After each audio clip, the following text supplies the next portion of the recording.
Bem, olá a todos.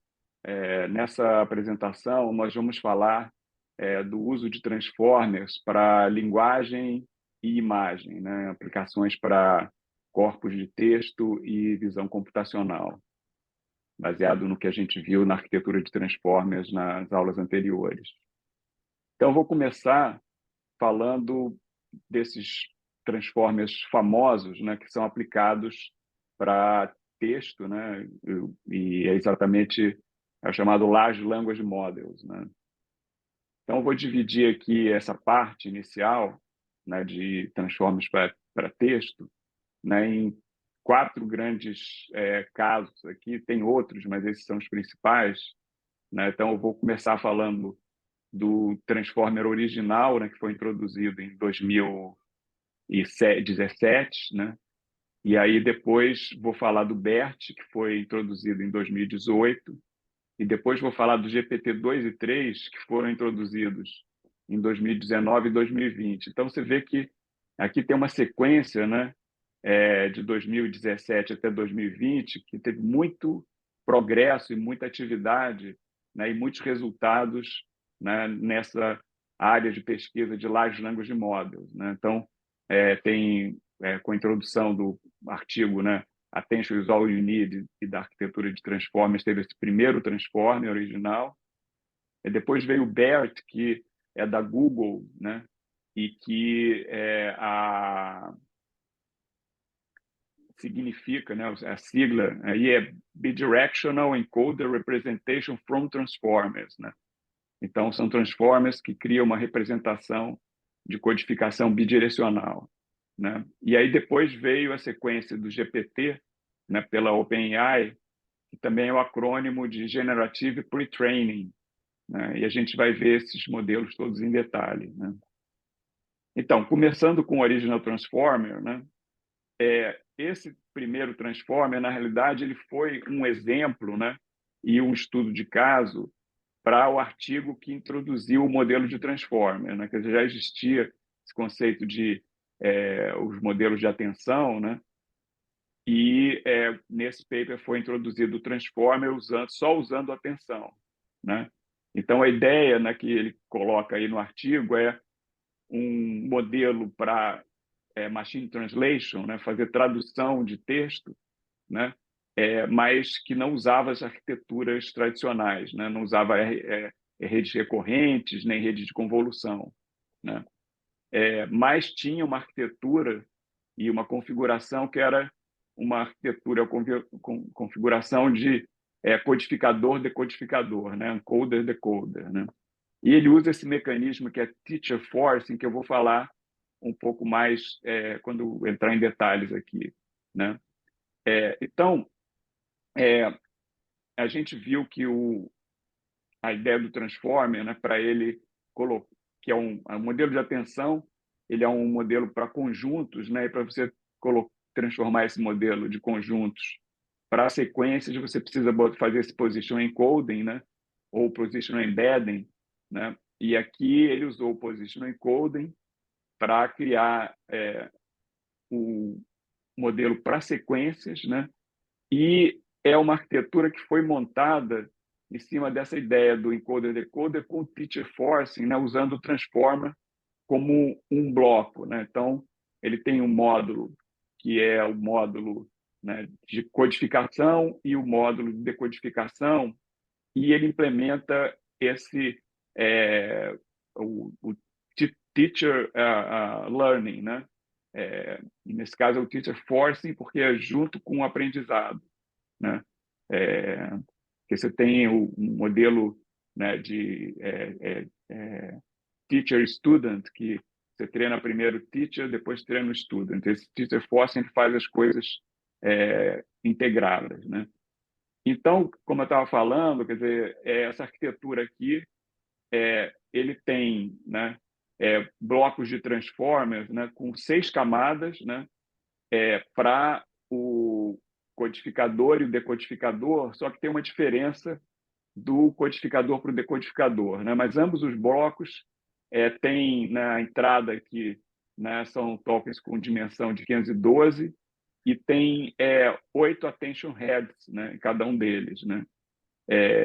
E depois eles têm, né, a, uma parte da rede feed-forward, né, que tem uma camada linear, uma ReLU e outra camada linear. Então, você nota que como entrada aqui é 512, essa camada linear vai de 512 para 2048, tem uma ReLU, aí de 2048, volta uma próxima camada linear, volta para 512, né?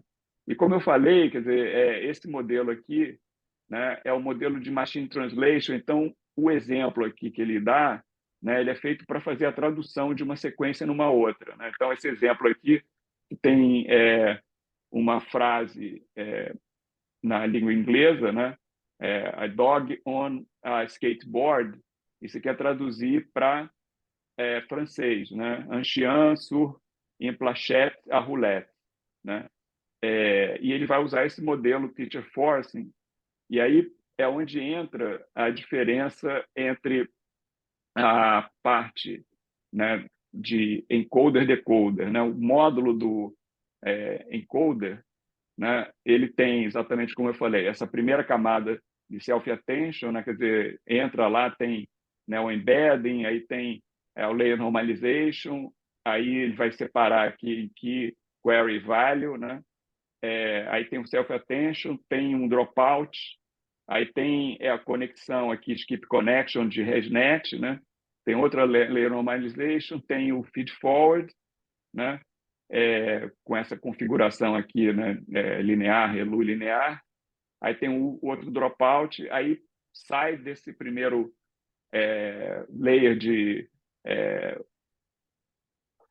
transformer para um segundo igual a esse, vai indo até chegar no final aqui. Aí esse final aqui que é a questão do encoder-decoder. Então isso aqui é o resultado do encoder e isso vai entrar no decoder. Então o decoder ele tem primeiro, né, uma que você vai entrar aqui, né, os tokens que você vai querer fazer a tradução para treinar, né? E aí você tem aqui, né, essa primeira camada de self-attention, que é uma camada que você uma máscara de self-attention porque você quer fazer uma coisa causal, né?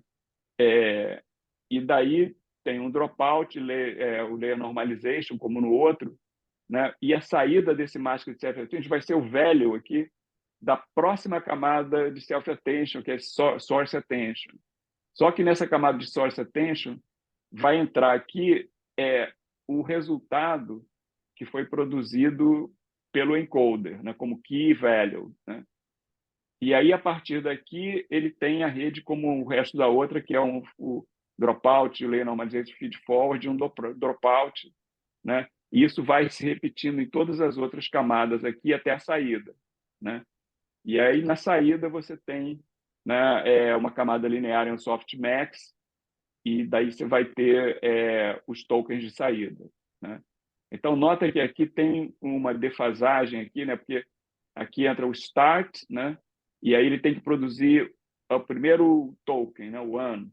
Aí daqui isso aqui volta para cá. Então isso aqui exatamente é essa configuração, né? Que a gente está acostumado, né? A gente viu esse modelo de recorrente, etc. Né? Então esse assim, foi o primeiro uso, né, de transformers, né, para processar a linguagem, né, e foi muito bem sucedido, e daí motivou uma pesquisa em cima disso, como eu falei antes, né? Então, o segundo modelo que a gente vai ver aqui é o BERT, né, que foi feito no ano seguinte, e aí vocês vão ver uma coisa, só lembra aqui, né, o tamanho desse modelo, né, e também a complexidade desse modelo. O BERT ele tem duas coisas importantes aqui. Quer dizer, primeiro, ele é muito maior e a ideia dele é fazer uma coisa diferente, né? Então, o BERT é uma espécie de sucessor desse Elmo, que é um modelo que chama Embedding from Language Models, né?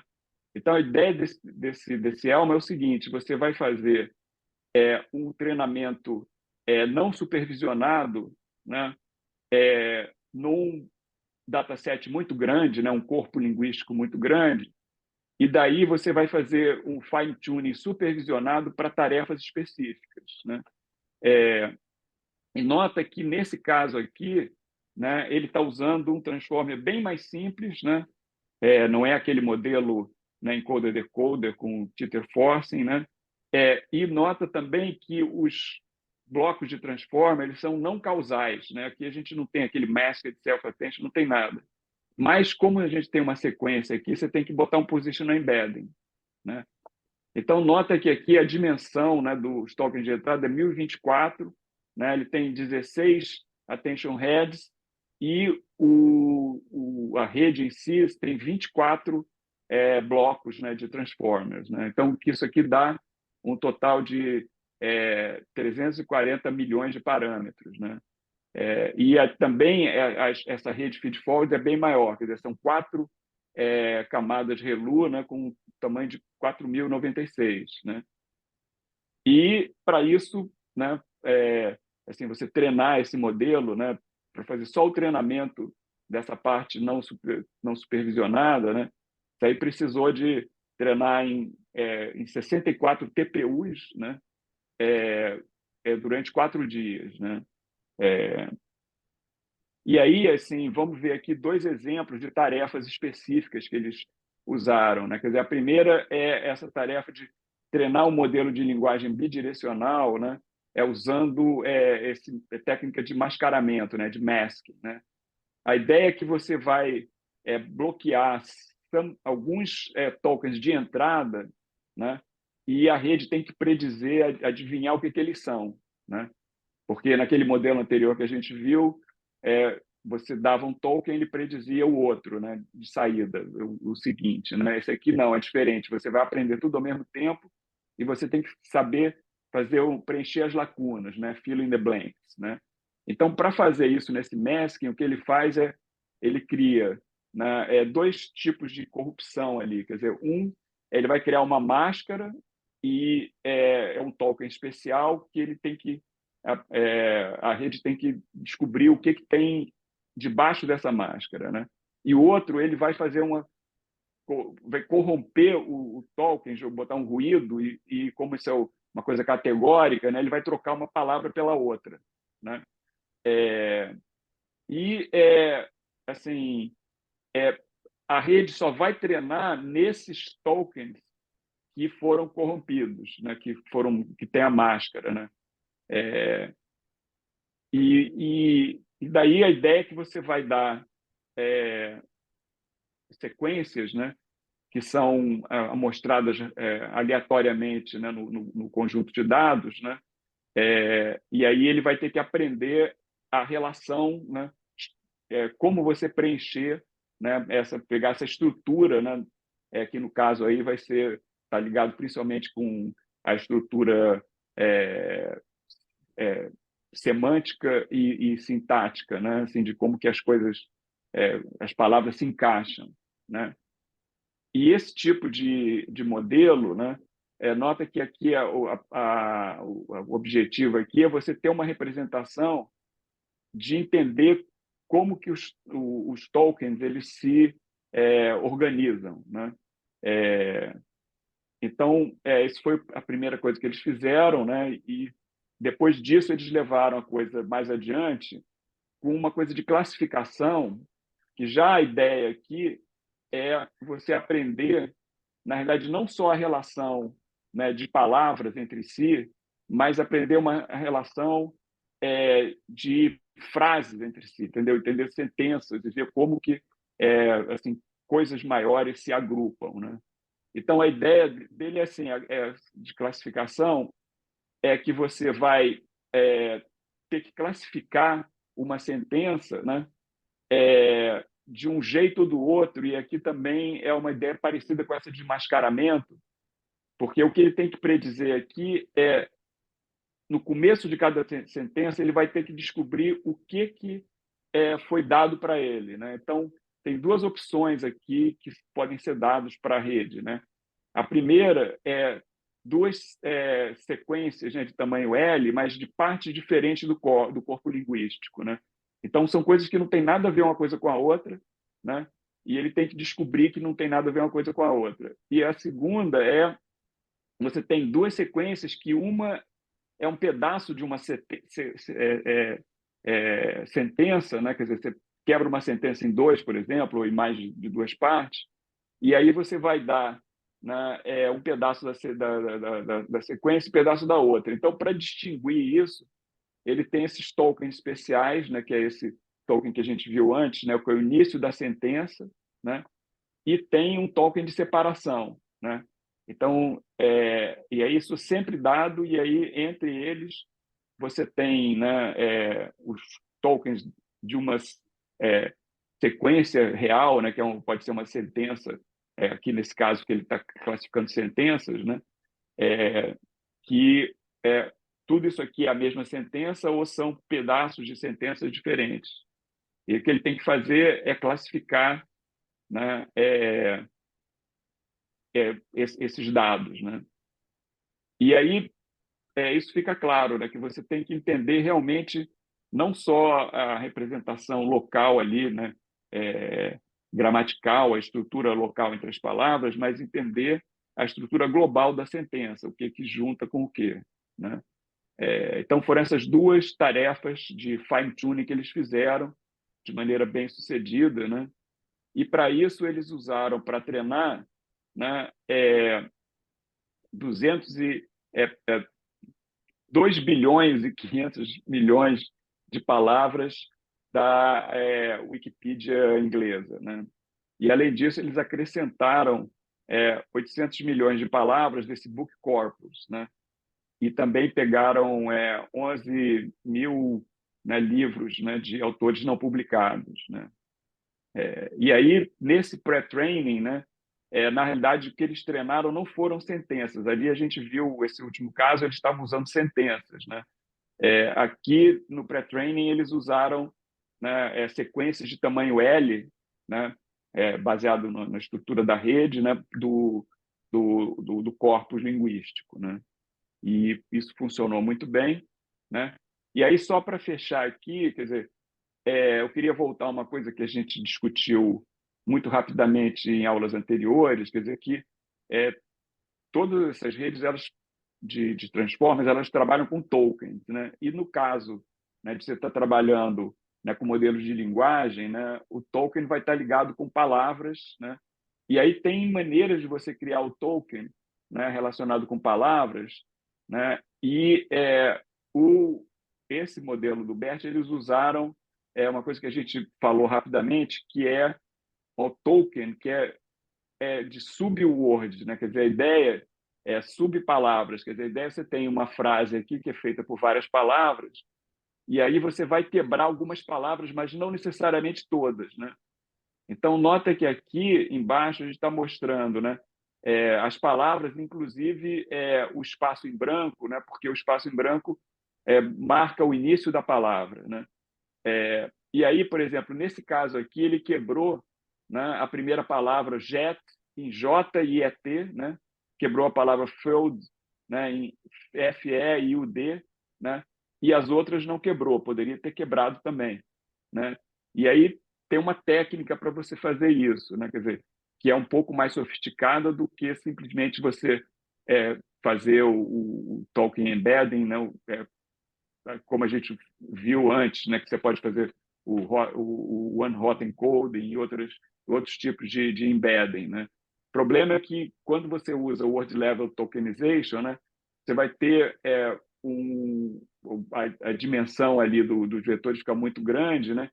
E é uma coisa que, se você tiver ou palavras que não são comuns, né, que ou você pode escolher não colocar e você não pode usar, né? Ou se você tem um texto que tem uma palavra que está com a grafia errada, né? Quer dizer, você não tem como lidar com isso e perde muita coisa, né? E por outro lado, se você usa a tokenization por caractere, né? Por letra, né? Então você vai ter sequências muito longas e aí fica também o custo-benefício é muito ruim, tanto para o word level quanto o character level. Então, essa ideia de usar tokenization subword foi adotada assim amplamente, né? E o Bert foi um dos primeiros que usou isso, né? Então aqui eu queria só fechar mostrando algumas maneiras de você fazer esse subword tokenization, né? A ideia toda é de aglomeração, né? Você pode fazer aglomeração usando esse byte pair tokenization ou fazer uma aglomeração fazendo word piece tokenization. Nesse byte pair tokenization, a ideia é o seguinte: você vai fazer merges de pedacinhos, né? Que eles estão chamando aqui de bigram, né? Que são, no caso, inicialmente, pares de caracteres, né? E você pode fazer esse merge recursivamente depois, né? E aí, para fazer isso, você vai olhar no dado, né? E achar no dado o par que tem a maior frequência. E aí esse você vai agrupar. Então, aqui nesse exemplo, né, você tem cada letra aqui, né, inclusive os espaços, né? E aí ele fez um agrupamento do A e do N, né? Porque você vê que aparece 3 vezes aqui, né? AN, né? AN e AN, né? Aí, nesse segundo caso aqui, ele fez um agrupamento do M com a N, né, que é recursivo, né? Porque tem a palavra man 2 vezes, né? E esse aqui ele não fez porque não tinha, né? E você vai fazendo isso sucessivamente, né? E até chegar num compromisso, né? Do número de tokens que você quer e etc, né? Esse é bem fácil de implementar, né? Usa simplesmente estatística, né? Não usa muito probabilidade. Esse aqui, que é o Word Piece Tokenization, ele é um pouco mais sofisticado, porque ele vai fazer esse merge, né? Juntando, né? Os pares que vão aumentar a verossimilhança dos dados, né? E aí se assume que esses dados aí vêm de uma distribuição categórica que é própria e tal, né? E aí tem uma técnica de fazer isso que fica bom estatisticamente e probabilisticamente, né? Então são essas duas básicas que é usado para fazer o tokenization de subwords, né? Bem, agora então eu vou começar com essa série do GPT, né? No começo da aula eu falei que eu ia falar do GPT-2 e do GPT-1 e vou aqui explicar por que eu não estou falando do GPT-1, né? Falar do 2 e do 3, porque o GPT-1 ele é muito parecido com o BERT, né? Então o BERT começou um pouquinho antes, aí depois eles começaram a trabalhar no GPT-1 e daí chegaram em resultados semelhantes e daí passaram, né, para depois para o GPT-2. Então, o GPT-2 já muda a coisa de figura, porque a ideia aí é fazer geração de texto, né? Então, a gente está caminhando para a aplicação que chega perto do que a gente está usando agora, né? E a ideia aqui para geração de texto é aquela coisa clássica, né? Que é bem generativa, né? Não é tradução como a gente viu nesse primeiro Transformer, mas é uma coisa generativa mesmo, né? Quer dizer que a ideia é você predizer o próximo token, né? E poder criar coisas, né? De uma maneira assim aberta, né?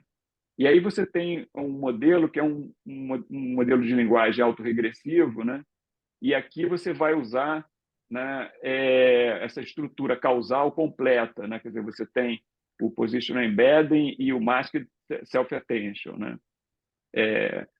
E aí também você pode ver que o GPT-2 está aumentando o número de parâmetros consideravelmente, né? Quer dizer, aqui a dimensão de entrada é 768, né? Até pela maneira como eles fizeram a tokenization e tal, né? E os módulos de self-attention aqui, as cabeças têm 12 cabeças de self-attentions, né? E a rede também é uma arquitetura simples, né? São 48 blocos, né? A camada linear é aquela mesma estratégia, né? 768, que é a dimensão dos tokens, aí passa para 3072, aí tem esse GLU, que é uma variação do ReLU, né? E aí volta para 768, né? Então, se você for contar assim a dimensionalidade disso tudo, né, tem, né, 1 bilhão e 500 milhões de parâmetros no total, né? Então, um modelo já bem maior, né, do que no caso, o BERT e o GPT-1, né? E, assim, tem resultados muito bons, né? Mas não é só por causa do modelo, né? Na realidade, aqui, os resultados que eles obtiveram também está ligado com a escolha do conjunto de dados, né? Aqui eles fizeram um web crawler, né, para buscar na web conteúdo de alta qualidade. Então, a estratégia que eles usaram é o seguinte: eles pegaram o Reddit, né, e aí foram olhar no Reddit textos que tinham o maior número de referências, que eles chamam de karma, né? Então, assim, ele olhava um link, né, eles não pegam conteúdo do Reddit, eles pegam os links que são apontados pelo Reddit, porque tem muita discussão lá. Então, esses links que são mais, que são, né, mais assim, proeminentes, né, eles pegam os textos desses websites apontados pelo Reddit, né?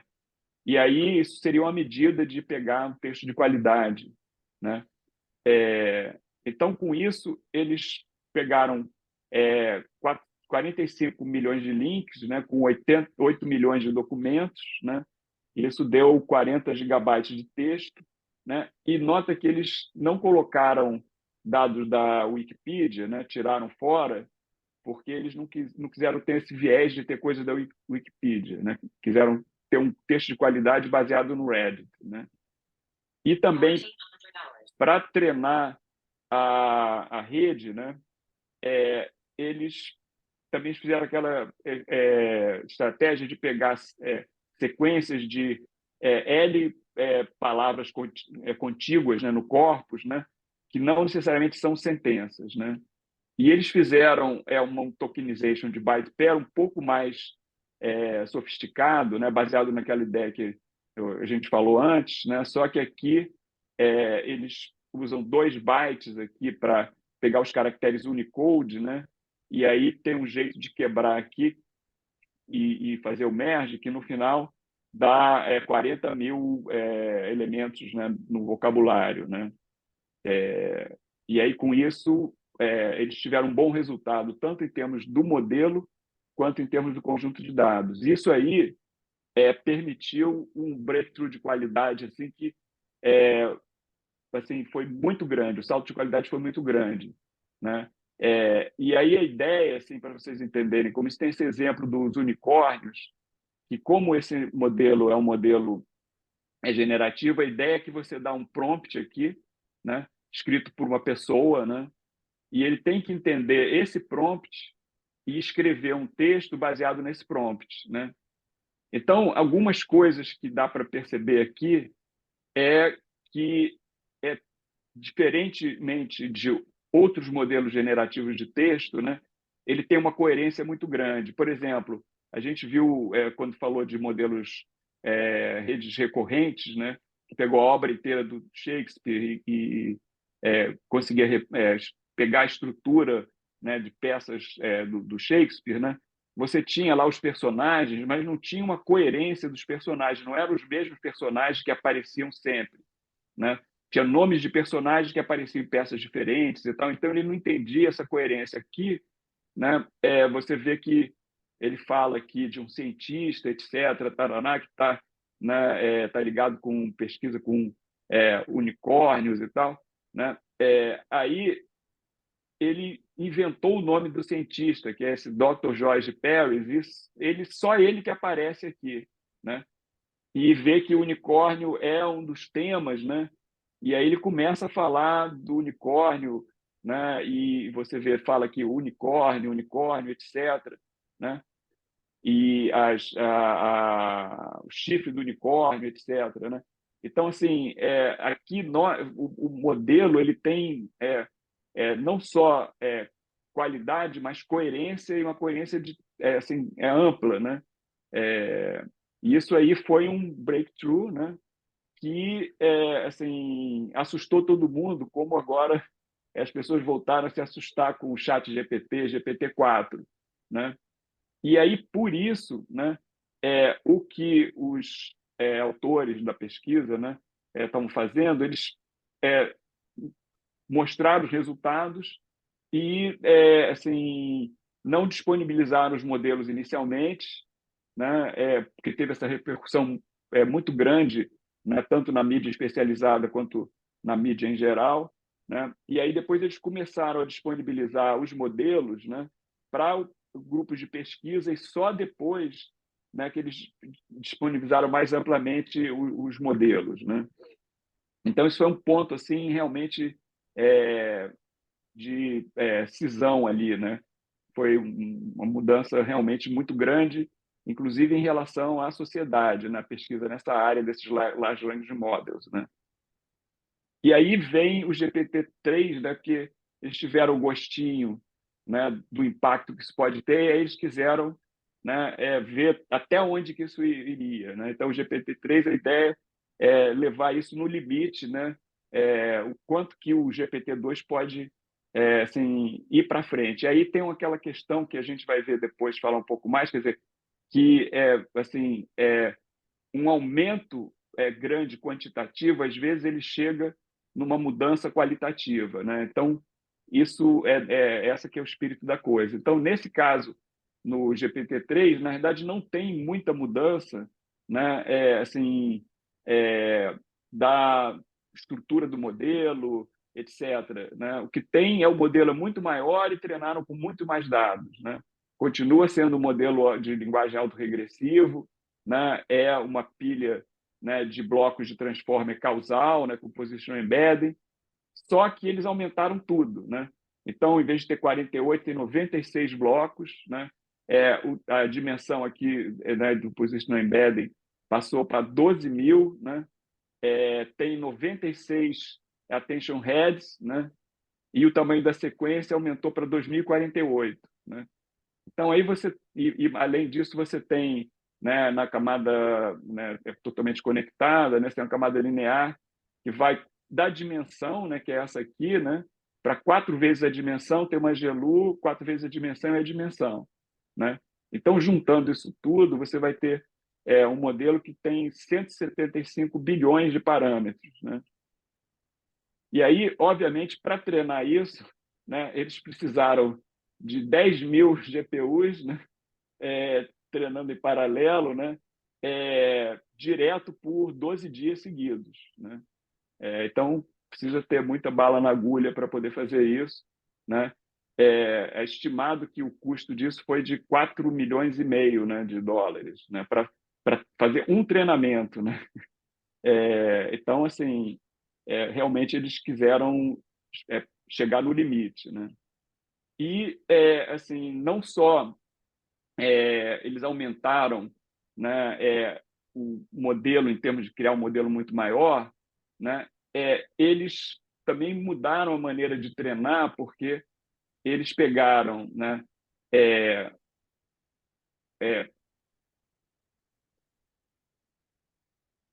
um número muito maior de palavras, né, bilhões de palavras, né, de texto da web, né, só que eles tiveram cuidado de assim, fazer duas coisas. Para ter alta qualidade, né, primeiro selecionar esse texto na web, né, usando um crawler que ia classificar a qualidade. Então, eles criaram um crawler que ia pegar o texto e ver se tinha qualidade ou não e usar só o que tinha qualidade. E, ao mesmo tempo, eles não queriam que tivesse duplicação nos dados, né? Então, eles usaram essa fuzzy deduplication, né, para não ter duplicação, né?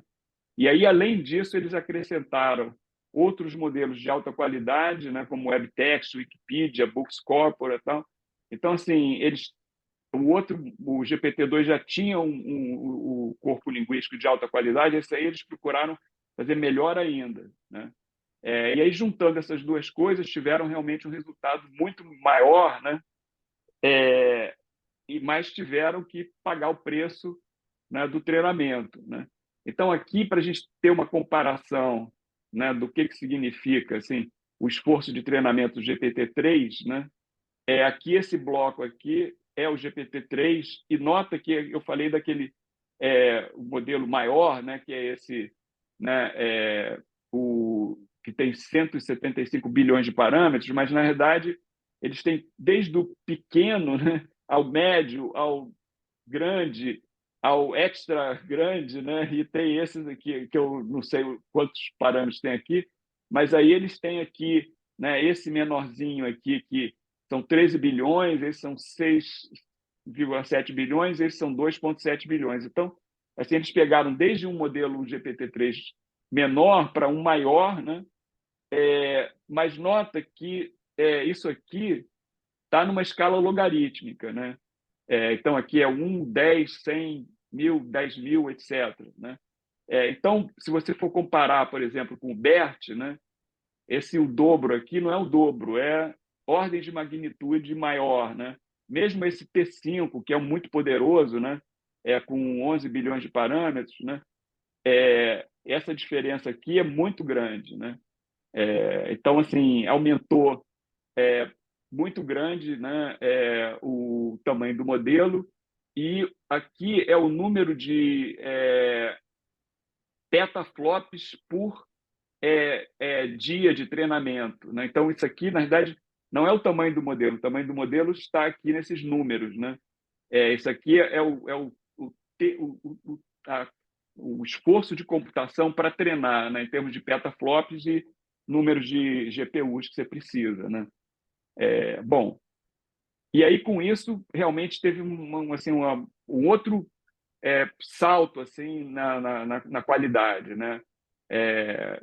E chegou ao ponto que, desse exemplo aqui, né, quer dizer, o GPT-3, a partir, né, de um prompt inicial, né, ele gerava aqui, a ideia era gerar um artigo como se fosse um artigo jornalístico, né, tem o título, o subtítulo e o artigo mesmo. Né?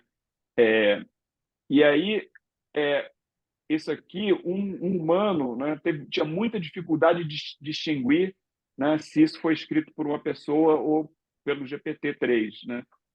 Aqui a acurácia é 12%. Então, você vê que assim, realmente foi um grande salto ali. Né? E a outra coisa importante do GPT-3 que eles exploraram muito é exatamente esse few shot learning, usando prompting, né? E aí tem várias maneiras de fazer isso, né? Usar o prompt de maneira assim especial, né? Então aqui tem dois exemplos. Esse primeiro, quer dizer, é um exemplo de você gerar, né, uma sentença no inglês, né, de qualidade, né?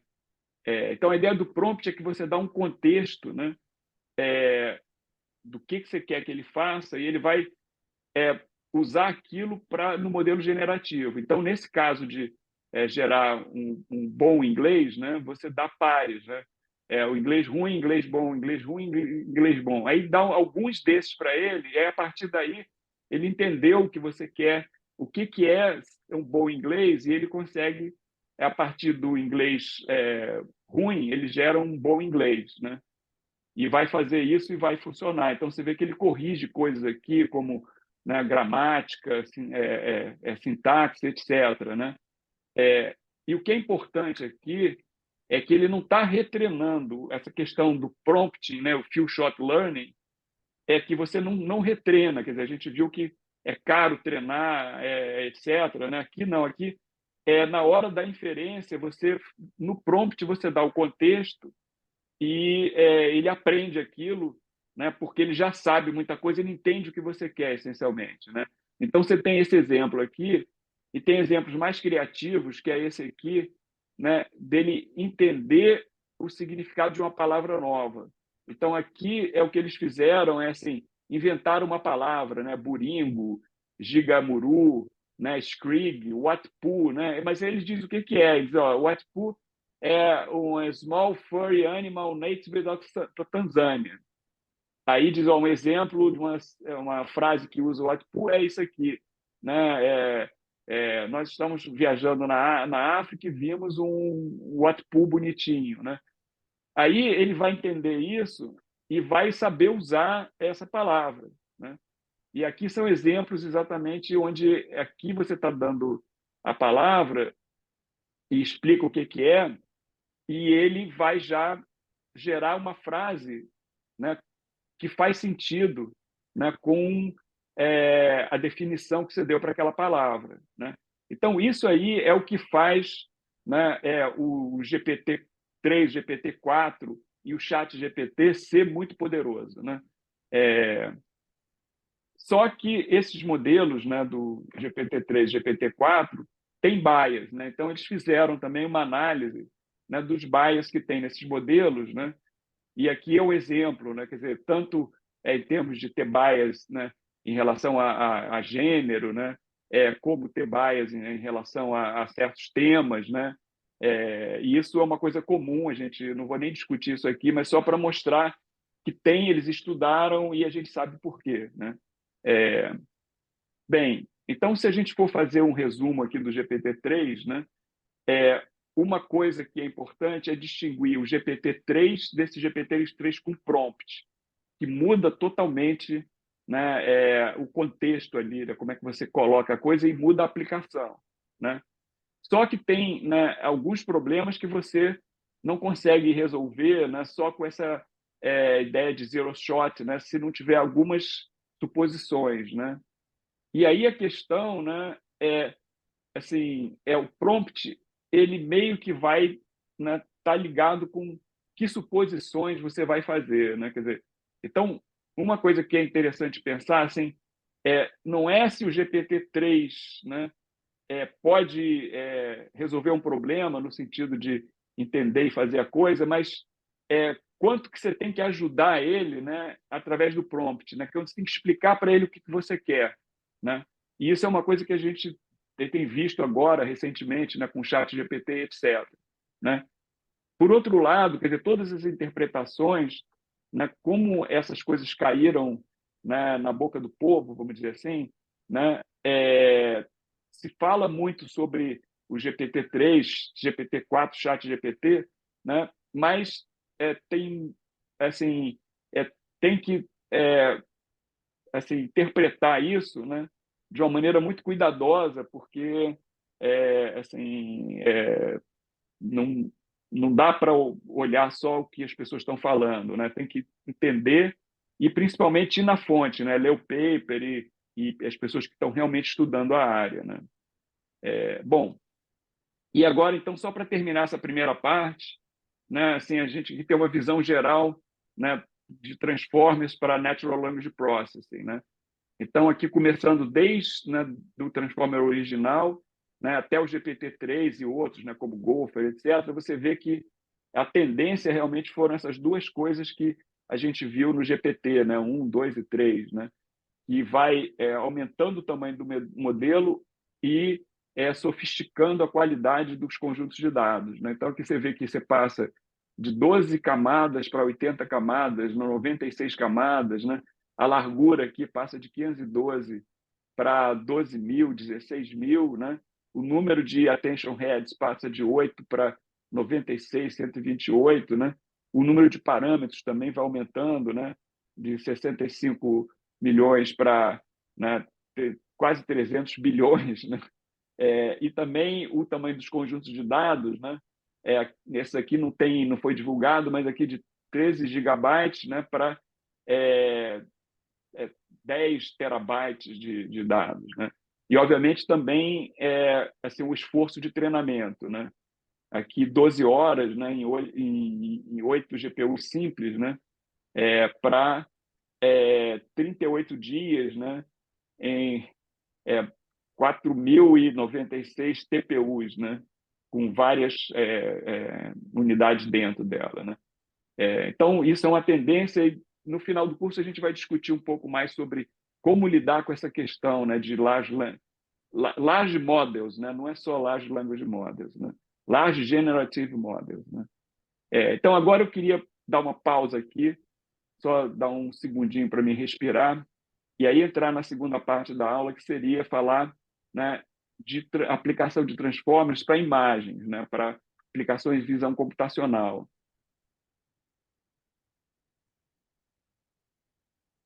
Bom, então a questão é assim, a gente já viu na primeira parte do curso, né, que para imagem a gente usa rede de convolução, né, e que os transformers foram feitos, né, para processar.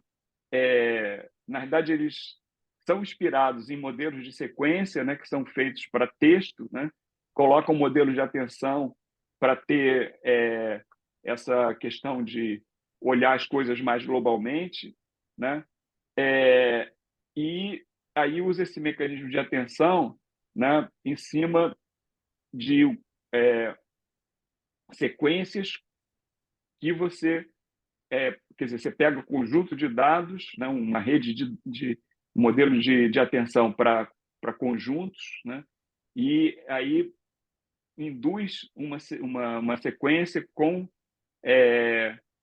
olhando as coisas globalmente, e daí você tem, né, um modelo de redes poderoso, né, que são para, na verdade, dados, ou dados discretos, como conjuntos sem nenhuma ordenação, ou sequências, né, como modelos de linguagem, né? E aí, assim, inicialmente você pode pensar, poxa, será que dá para usar os transformers para imagens, né? Para visão computacional, tarefa de visão computacional, né? Se a gente conseguir, né, a inspiração dos pesquisadores que propuseram o modelo de atenção e os transformers, né? Nota que esse modelo de atenção já existia antes dos transformers, inclusive era aplicado para imagens, né, de maneira diferente, né? Não nesse contexto do transformer. Eles propuseram, né, de pegar o modelo de atenção e colocar nos transformers, né, e adaptar para conjuntos e sequências, né? E aí, assim, o título do artigo é Attention is all you need, né? Então, all you need para quê, né? Serve também para imagens, né? Então, o que a gente vai ver aqui que serve, isso foi uma pesquisa mais recente, isso aí veio, né, mais recentemente, né? E a gente vai estudar agora aqui os chamados Vision Transformers, né? E qual é a ideia? A ideia então, isso aqui foi introduzido em 2021, né? E aí tem uma brincadeirinha, né, que uma imagem vale 16 por 16 palavras, né? E aí já dá para entender qual é a estratégia, né? Quer dizer, a ideia é que você tem uma imagem e aí você vai quebrar, né, em patches, né? E aí você vai imaginar que cada patch desses é um token, né? Então, aí você pega aquela imagem que era bidimensional, você pegou patchzinhos e você cria uma sequência de tokens, né? E aí você vai usar isso, né? E obviamente vai fazer, né, um embedding. Aí você vai usar uma projeção aqui, né, desse patch num vetor aqui que seria o token de entrada, né? E tem que botar o positional embedding, né? Mas nota que esse positional embedding ele é d-dimensional, né? E ele pode levar em conta que você está assim pegando o patch de uma imagem, né? Então você tem a vizinhança ali, né, pode levar em conta que você está em 2D, não em 1D, né? Numa sequência unidimensional, né? Aí você põe um transformer comum ali, né? Vai ter a saída e aí, dependendo do que você quer fazer, essa saída vai significar alguma coisa, né? Um primeiro teste que a gente pode pensar é usar para classificação, né? Porque a gente viu, né, que, por exemplo, com o ImageNet, né, uma das primeiras aplicações, né, de redes de convolução para imagem foi fazer classificação de imagens, né? Mas se a gente quiser usar o Transformer para isso, o que a gente precisa fazer? A gente precisa criar um artifício para classificar. Então, a ideia aqui é através de um token, né? Você vai ter um token especial, né? Que é esse token aqui, que você vai querer que depois de processar essa sequência de patches, né? Que é uma imagem, né? Vai dizer qual é a classe, né? Dessa imagem, né? Então, você tem que predizer, né? Um score ali que vai ser o score que seria a classificação, né? É, e isso aí, na verdade, é a proposta desse VIT, né, que é o Vision Transformer, né? Você poderia argumentar que o Vision Transformer é um modelo, né, de rede neural para a imagem, né, que consegue resolver os problemas de visão computacional sem convolução. Mas não é bem verdade, porque a gente está fazendo convolução em vários pontos aqui desse processo, né? Esse primeiro passo aqui de pegar, né, os patches e transformar nesse vetor, né, que seria o vetor do embedding, né? Você vai usar uma camada de convolução para transformar, né, esse patch aqui, que é P por P, né, num patch aqui que vai em P por P com 3 canais, né, num vetor de D dimensões, né? E aí, como se você estivesse fazendo uma convolução com o passo P aqui, né? E, por outro lado, também, né, quando você for usar essas MLPs aqui dentro do Transformer, né, na verdade, as MLPs elas têm uma convolução que é a convolução 1 por 1. Né? Então, tem convolução, né, no Vision Transformer, mas é arquitetura de Transformer. Né? A gente não está querendo criar nenhuma polêmica aqui. Né? Então, na prática, aqui você pode imaginar como que isso faz. Né? Você vai quebrando a coisa de um jeito, do outro, tal, e você usa esse é, é, é, tudo que você tinha ali de Transformers para imagens, né? E tem uma questão aqui que assim, dependendo de como você for usar, né, e tamanho das coisas, você vai ter modelos maiores ou menores, né? Se você aqui você está pegando, né, a attention matrix, né, uma attention matrix, né, para um certo tamanho de patch aqui, né? Mas você pegar e aí você vai ter um tamanho razoável aqui, né? De ou 150 KB ou 256 KB, né? Mas quando você pega uma rede com 48 camadas, né? 16 cabeças, né? 16 attention heads e tal, por layer, né? E se for juntar todos esses attention matrix, você vai ter um modelo relativamente grande, né? Da ordem de 100 a 200 megabytes, né? Então, esse seria o tamanho da rede de Transformer. Né?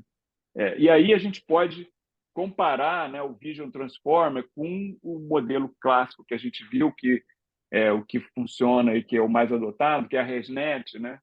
Então, aqui é uma comparação do Vision Transformer com a ResNet. Esse gráfico é meio complicado, eu vou tentar explicar aqui. Quer dizer, aqui a gente tem esses quadradinhos, são as ResNet, e aí tem 2 tamanhos de ResNet, a ResNet A e a ResNet B. A ResNet A é uma rede menor, uma ResNet menor, e aqui a ResNet B é uma ResNet maior. Né?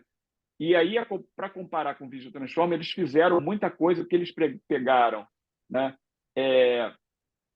3 tamanhos, né? De Video Transformer, né? O Base, o Large e o Huge, né? E pegaram 3 tamanhos de patch. Né? E aí, isso aqui está indicado por esses círculozinhos aqui. Né?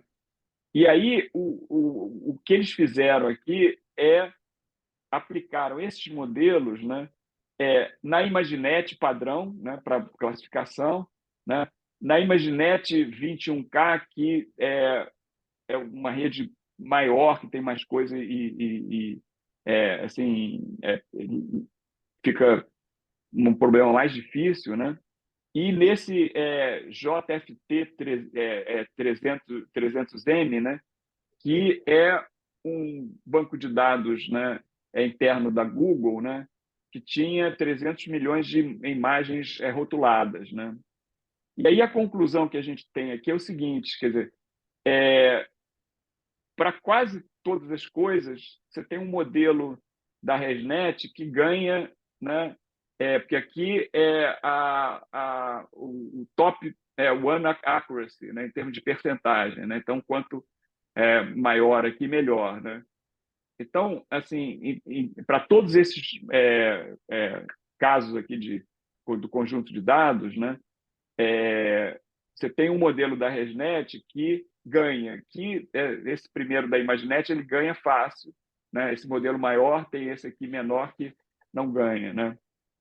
Aí quando você pega, né,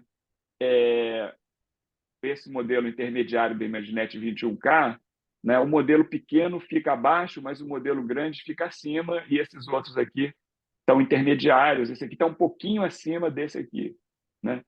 Agora, quando você pega esse JFT300M, né, e faz o pré-treinamento nele, depois faz um fine-tuning na ImageNet, né, aí ele vai ganhar um pouquinho dessa ResNet maior, né? Mas aí a conclusão que você pode tirar disso, né, inclusive outros pesquisadores e professores já falaram isso, né, o próprio Justin Johnson, né, é que, assim, em termos de resultado, né, os Vision Transformers, os melhores, né, são comparáveis com a ResNet, né, e um é um pouquinho melhor que o outro, mas assim é um jeito diferente de fazer para chegar no mesmo resultado. Uma diferença grande é que os Transformers eles exploram mais paralelismo, então tem uma performance melhor, né? Então isso é assim é o senso comum atualmente, né, em relação aos Video Transformers, né? Então se a gente for comparar aqui e olhar um pouco mais qualitativamente a comparação dos Vision Transformers com as redes de convolução, né? Pegando aqui as redes de convolução, inclusive a própria ResNet, né? Quer dizer, a ideia que a gente tem nas redes de convolução que a gente viu aqui que fica poderoso é que você tem uma estrutura hierárquica na rede, né? Só que no Transformer você não tem isso, né? Quer dizer, você tem os blocos todos têm a mesma resolução, né? O mesmo número de canal. Então aqui você tem uma arquitetura hierárquica e aqui você tem uma arquitetura isotrópica, né? E isso aí faz com que os Vision Transformers não sejam tão poderosos quanto as redes de convolução, né? Que tem todas aquelas invariâncias e mudança de escala que a gente viu no curso anteriormente, né? Então é, é, tem a pergunta, né? Será que a gente pode construir um Vision Transformer hierárquico também, né? E a ideia é exatamente a continuação do Vision Transformer, né? Que é que você pode sim, né? Então, o Vision Transformer hierárquico é chamado de Swing Transformer, é bem mais recente, né? Foi introduzido em 2021, né? E aí qual é a ideia? A ideia é que você tem a imagem aqui, né? Você vai quebrar a imagem em patches, né? E fazer, né, o embedding, né, e tal. Mas aí no Swing, o que você vai fazer é o seguinte: você vai pegar e criar uma hierarquia aqui. Então, você vai fazer um patch merging. Então, vamos supor que você dividiu aqui, né, com um patch de 4x4, e você vai fazer um merge, vai ter patch que seria o equivalente a 8x8, né, porque você vai juntar de 2 em 2 aqui, né? Então, você está, de uma certa maneira, fazendo o que seria o equivalente ali, né, fazer a mudança de escala, né? O pool, né? O max pool, uma coisa assim, só que a nível de transformer, né?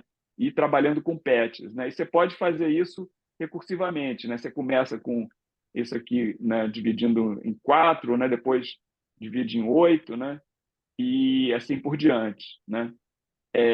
E aí com isso, quer dizer, você vai rearrumando a rede, quer dizer, de maneira que você tem blocos com os patches, né, que vão virar tokens, né, que estão representando coisas em escalas diferentes, né?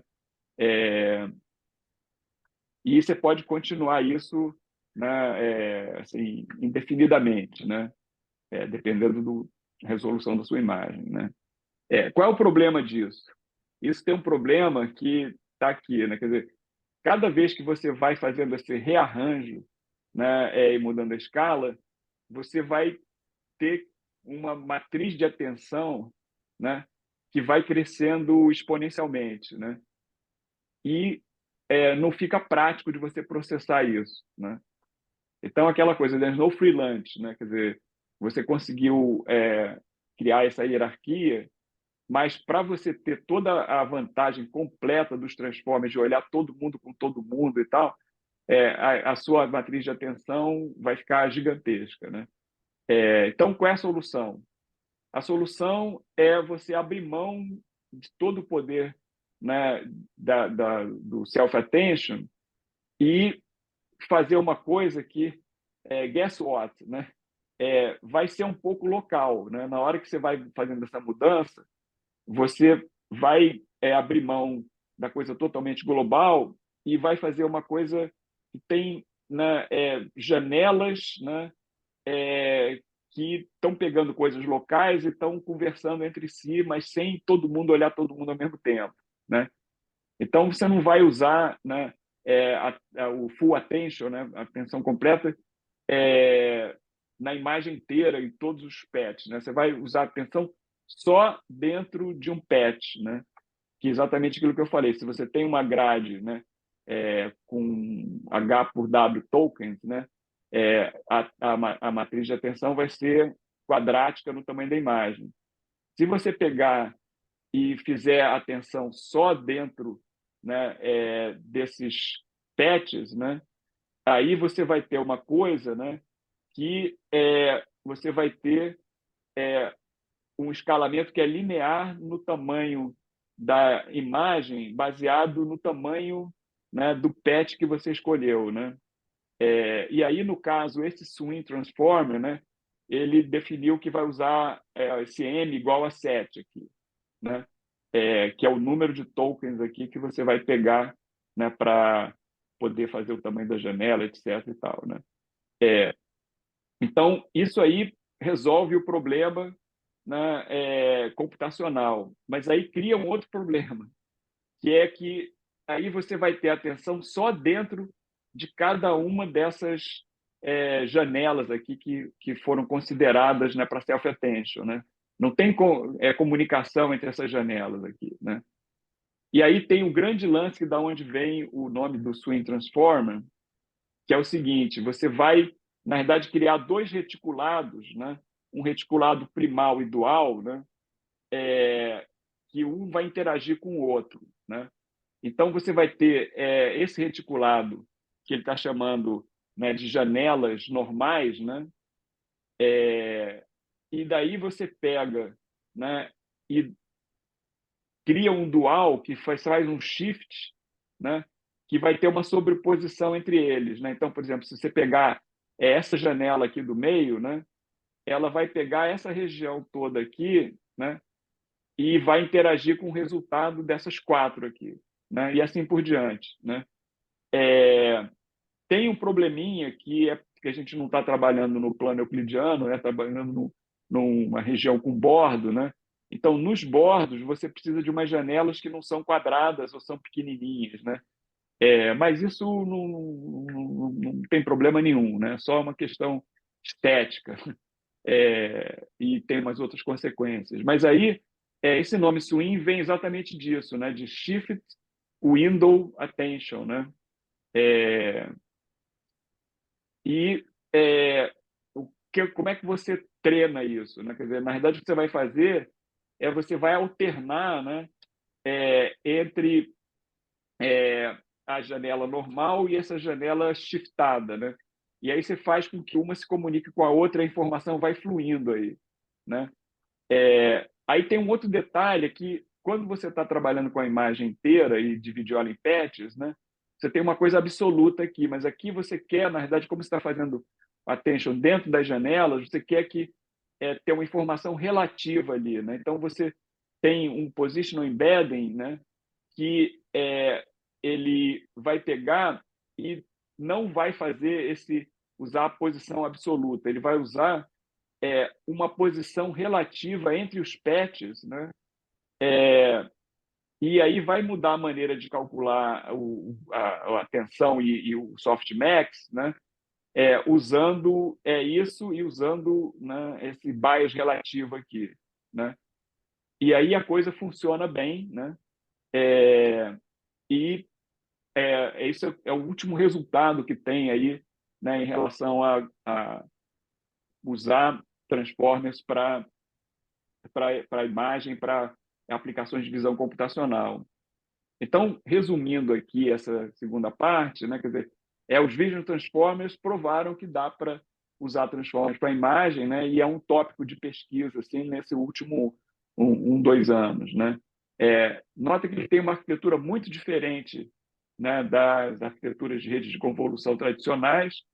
A gente viu que para as aplicações conhecidas, né, de análise, né, é, é o que eu falei, ele é mais ou menos equivalente, né, para classificação, detecção, segmentação, etc., né? E aí a ideia é exatamente essa, quer dizer, que esses vídeos transformers é uma evolução, não uma revolução, né? Porque eles, assim, fundamentalmente resolvem os mesmos problemas que as CNNs, né? Mas um benefício principal, como eu falei, é que ele tem muito mais paralelismo, né? E aí pode treinar muito mais rápido, né?